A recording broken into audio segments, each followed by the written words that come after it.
Welcome back to the channel Shiksha Mitra. आज हम लोग बहुत ही इम्पॉर्टेंट टॉपिक डिस्कस करने वाले हैं जो कि नॉर्मली इंसान के लिए काफ़ी मुश्किल हो जाता है याद रखना, और हम लोगों की आदत हो गई है पढ़ाई को बहुत इजी तरीके से करने की।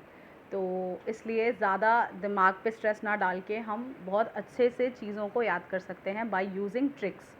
तो मैं कुछ ट्रिक्स लेके आई हूँ which is related to Indian constitution. हमारे इंडियन कॉन्स्टिट्यूशन में पार्ट्स और स्केड्यूल्स की बात की गई है।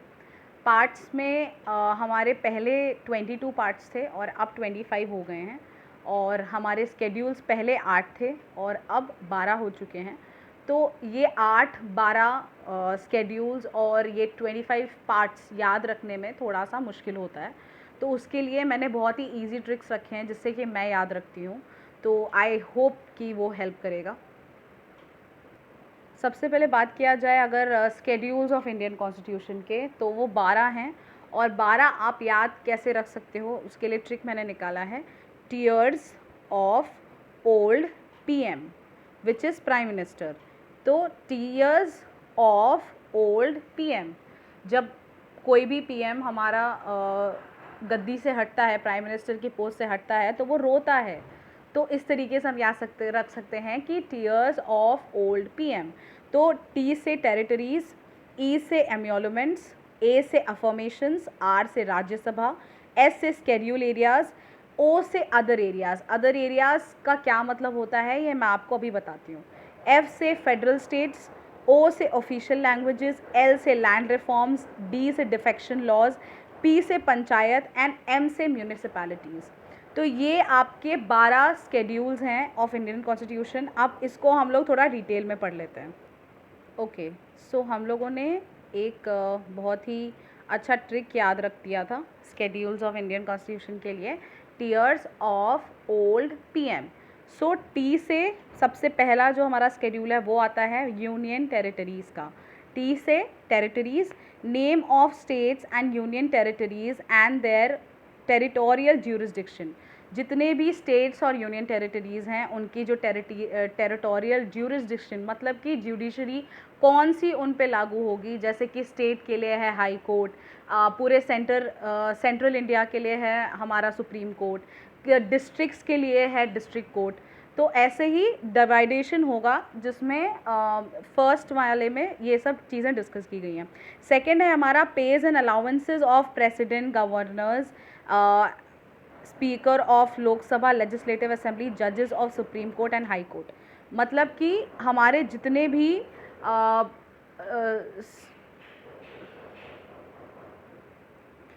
तो पार्ट सेकंड में हमने टी ई एमोल्यूमेंट्स। एमोल्यूमेंट्स का मतलब होता है जो भी सैलरी और जो भी अलाउंसेस हमारे जितने भी president, governor, speaker of Lok Sabha इन सबको मिलते हैं वो एमोल्यूमेंट्स में आ जाते हैं। तो सेकंड पार्ट हमें याद हो गया।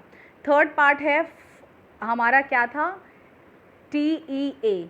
तो यहाँ पे अफर्मेशंस, फॉर्म्स ऑफ ओथ्स और अफर्मेशंस।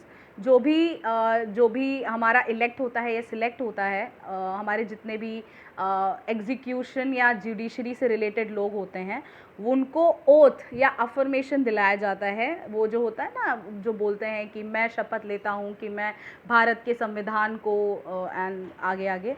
तो ये सारी चीज़ें अफर्मेशंस में आते हैं। तो ये थर्ड हमारा स्केड्यूल हो गया।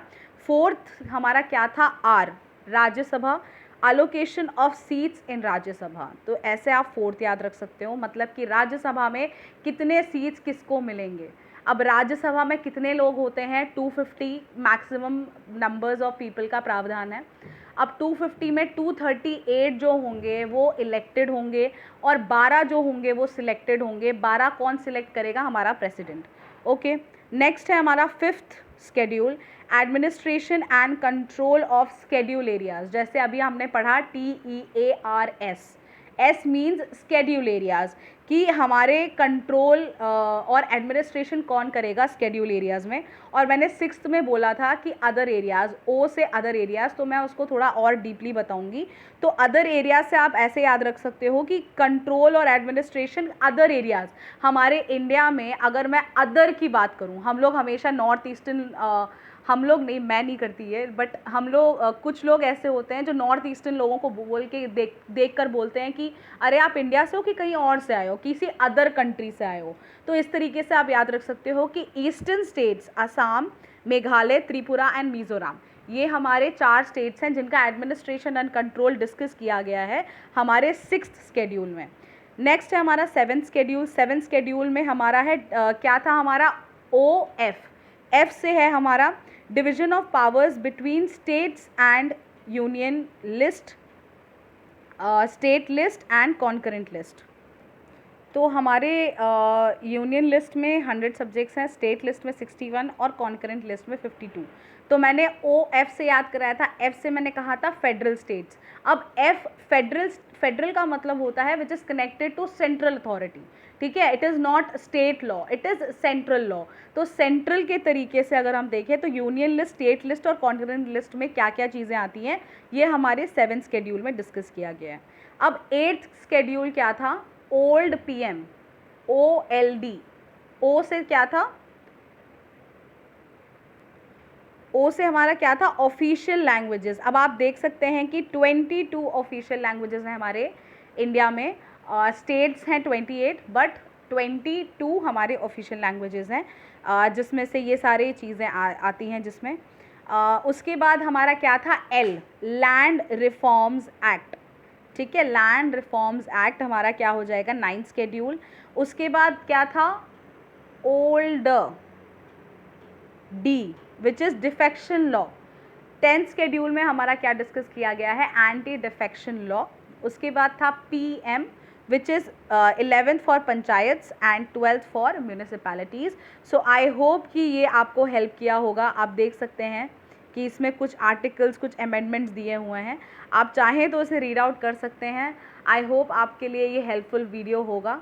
और अब हम लोग थोड़ा डिस्कस करते हैं पार्ट्स के बारे में।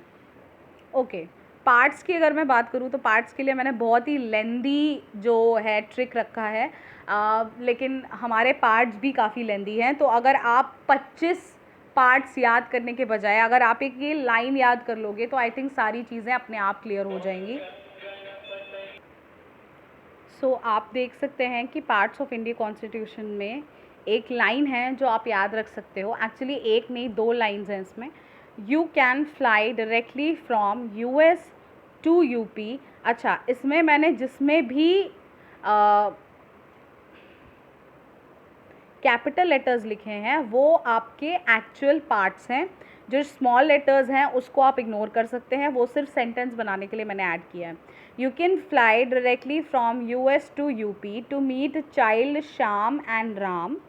उसके बाद दूसरा सेंटेंस है, fruits taste sweet to eat, so only eat Maggi as tasty snack.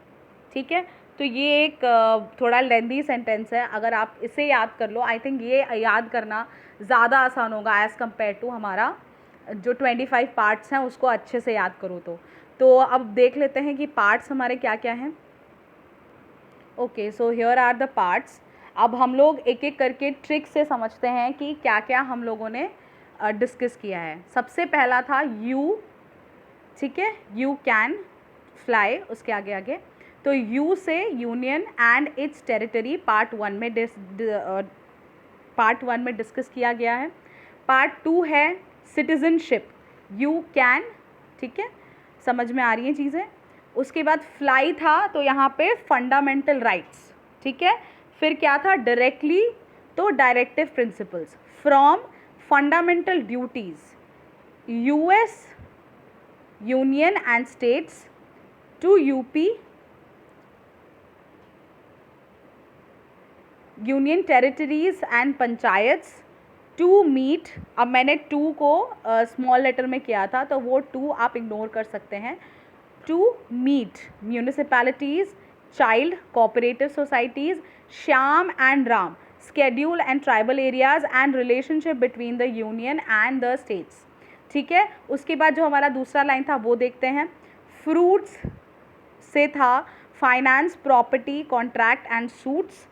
Test से था trade, commerce and intercourse within the territory of India. Sweet से था services under the union and the states. 2 से था tribunals, ईट से था elections, so से था special provision relating to certain classes, okay. Only से था ऑफिशियल लैंग्वेजेस, ईट से था इमरजेंसी प्रोविजंस, मैगी से था मिसलेनियस, एज से था amendment of the constitution, T से है temporary transitional and special provisions, S से है short title commencement authoritative text in Hindi and repeals. तो ये हमारे 25 के पार्ट्स मैंने डिस्कस करे। एक हमने लाइन से ही सारी चीज़ें याद रख ली। तो आप लोग इसे अगर चाहो तो आप ये हेल्प ले सकते हो, नहीं चाहो तो जैसे है वैसे आप याद रख सकते हो। It is completely your decision, but मुझे ये थोड़ा आसान लगा इसलिए मैंने सोचा कि मुझे डिस्कस करना चाहिए। जो एग्ज़ाम्स जो एग्ज़ाम्स कम्पिटिटिव एग्ज़ाम्स की तैयारी कर रहे हैं उनके लिए ये काफ़ी ज़्यादा आसान हो जाएगा याद रखना। क्योंकि हमें ऑलरेडी बहुत सारी चीज़ें पढ़नी होती है, तो इस वजह से I think it will be helpful for you. So please subscribe to my channel and keep watching Shiksha Mitra.